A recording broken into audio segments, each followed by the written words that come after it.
ሰላም ሰላም፣ ይህ የእውቀት አድማስ ኦንላይን ማስተማሪያ ክላስ ነው። በዚህ ኦንላይን ክላስ አማርኛ፣ እንግሊዘኛ፣ ሂሳብና ሌሎች ትምህርቶችን በተለያዩ አማራጮች ማለትም በኢሞ፣ በቴሌግራም፣ በዋትስአፕ፣ በጎግል ሚት እና በዙም ከጀማሪ እስከ ከፍተኛ ያሉ ተማሪዎችን እያስተማር እንገኛለን።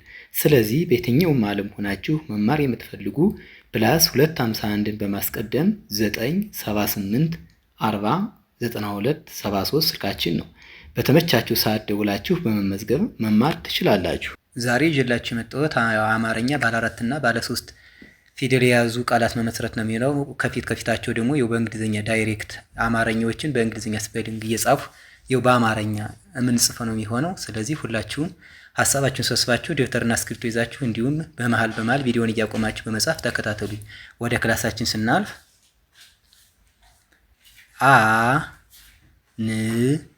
በሳ ሲነበብ አንበሳ አንበሳ አንበሳ ብለን በእንግሊዝኛ ብንጽፍ ኤን እንደ ን ቢኢ እንደ በ ኤስኤ እንደ ሳ ሲነበብ አንበሳ ብለን ለመጻፍ አማርኛው ዳይሬክት ማለት ነው። የእንግሊዝኛ ሌተሮችን ተጠቅመን ማለት ነው። አንበሳ ብሎ ሲጻፍ እንደዚህ ነው ማለት ነው። ወደዚህ ስናልፍ ብር ሲነበብ ነብር ነብር ነብር የሚል ቃል እናገኛለን ማለት ነው። ባለ 3 ፊደል ማለት ነው። ከቤተሰብ መጀመሪያ ብ ከቤተሰብ ስድስተኛ ር ከቤተሰብ ስድስተኛ ነብር የሚል ትርጉም ያለው ቃል እናገኛለን ማለት ነው። በእንግሊዝኛ ስፔሊንጎች እንጻፍ ብንል ኤንኢ እንደ ነ ይነበባል። ቢ እንደ ብ፣ አር እንደ ር ነብር ብለን ስንጽፍ እንደዚህ ነው ማለት ነው። ድኩላ ድኩላ ድኩላ ድ ከደ ቤተሰብ ስድስተኛ፣ ኩ ከቤተሰብ ሁለተኛ፣ ላ ከለቤተሰብ አራተኛ ማለት ነው። እነዚህን 3 ፊደላት ስናጣምር ድኩላ የሚል ትርጉም ያለው ቃል እናገኛለን ማለት ነው። እነዚህን ደግሞ በእንግሊዝኛ ስፔል እንጻፍ ብንል ዲ እንደ ድ፣ ኬዩ እንደ ኩ፣ ኤልኤ እንደ ላይ ይነበባል። ሲነበብ ድኩላ ብለን ስንጽፍ አሁን በእንግሊዝኛ ስፔሊንግ እንደዚህ ነው ማለት ነው። ድኩላ። ዝቅ ስንል ዝ ን ዝሆን ዝሆን ዝ ከዘ ቤተሰብ ስድስተኛ፣ ሆ ከሀ ቤተሰብ ሰባተኛ፣ ን ከነ ቤተሰብ ስድስተኛ ማለት ነው። እነዚህ ባለ 3 ፊደል ናቸው ማለት ነው። ስለዚህ እነዚህ በስርዓት ስንደረድር ዝሆን የሚል ትርጉም ያለው ቃል እናገኛለን ማለት ነው። በእንግሊዝኛ ቀጥታ ስንጽፍ ዜድ እንደ ዝ፣ ኤችኦ እንደ ሆ፣ ኤን እንደ ን ሲነበብ ዝሆን የሚል ይሆናል ማለት ነው። ዝሆን ብለን በእንግሊዝኛ እንጻፍ ብንል እንግሊዝኛ ሌተሮች ተጠቅመን እንደዚህ ነው።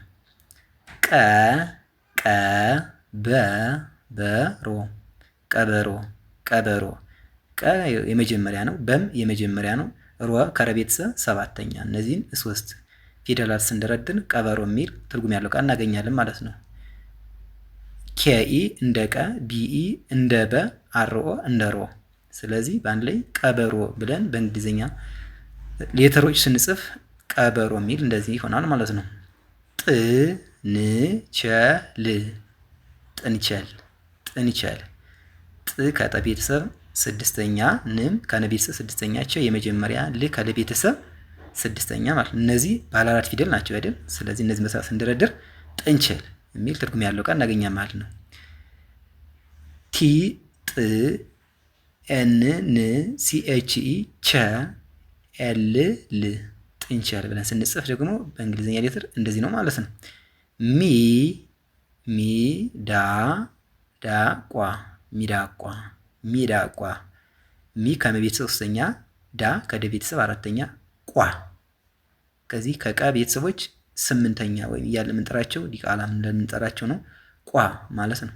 ሚዳቋ ብለን ስንጽፍ እንደዚህ ነው ማለት ነው። ባለ 3 ፊደል ኤምአይ እንደ ሚ ይነበባል። ዲኤ ደግሞ እንደ ዳ፣ ኬዩ እንደ ኬዩኤ እንደ ቋ ማለት ነው።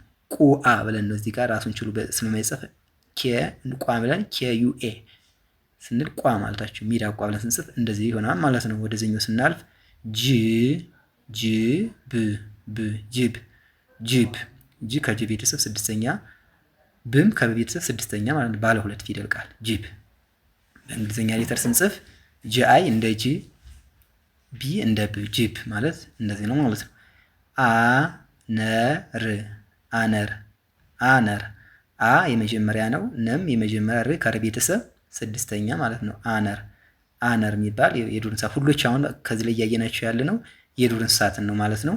አነር የሚባልም አለ ማለት ነው። ስለዚህ አነር ብለን ስንጽፍ በእንግሊዝኛ ሊተር ኤ እንደ አ፣ ኤን ኢ እንደ ነ፣ አር እንደ ር ማለት ነው። አነር አነር ብለን ስንጽፍ እንደዚህ ነው ማለት ነው። ድ ድ ብ ብ ድብ ድብ ድብም የዱር እንስሳ ነው። ድ ከደ ቤተሰብ ስድስተኛ ነው። ብም እንደዚሁ ስድስተኛ። ድብ የሚል ባለ ሁለት ቃል መሰረት ማለት ነው። በእንግሊዝኛ ድ ስድስተኛ ሰው አናባቢ አይወስዱም። ዲ እንደ ድ፣ ብ ቢ እንደ ብ ይሆናል ማለት ነው። ድብ። ተ ኩ ላ ላ ተኩላ ተኩላ የቀበሮ አይነት ማለት ነው። የዱር እንስሳ ነው። ተኩላ ተ የመጀመሪያ ነው። ኩ ከቤተሰብ ሁለተኛ፣ ላ ከለቤተሰብ አራተኛ። እነዚህም ባለ ሶስት ፊደል ስንደረድር ተኩላ የሚል ቃል መመስረት ቻል ማለት ነው። ቲኢ እንደ ተ፣ ኬዩ እንደ ኩ፣ ኤልኤ እንደ ላ ተኩላ ብለን ስንጽፍ ደግሞ እንደዚህ ይሆናል ማለት ነው። ተኩላ። ጭ ኔ ኔ ቀጭኔ ቀጭኔ ቀ የመጀመሪያ፣ ጭ ከጨ ቤተሰብ ስድስተኛ፣ ኔ ከነ ቤተሰብ አምስተኛ። እነዚህን ሶስት ፊደላት በስራ ስንደረድር ቀጭኔ የሚል ቃል እናገኛለን ማለት ነው። ኬኢ ቀ፣ ሲኤች፣ ጭ ኤንኢ ኔ ቀጭኔ ብለን ስንጽፍ እንደዚህ ነው ማለት በእንግሊዝኛ ሌተሮችን ተጠቅመን ማለት ነው። ሽ ጎሽ ጎሽ ጎ ከገ ቤተሰብ ሰባተኛ፣ ሽ ከሸ ቤተሰብ ስድስተኛ። እነዚህ በስራ ስንደረድር ሁለት ፊደላት ጎሽ የሚል ትርጉም ያለው ቃል እናገኝ ማለት ነው። ጎ ለማለት ጂኦ ኤስኤች እንደ ሽ አንድ ላይ ጎሽ ጎሽ ብለን ስንጽፍ እንደዚህ ነው ማለት ነው።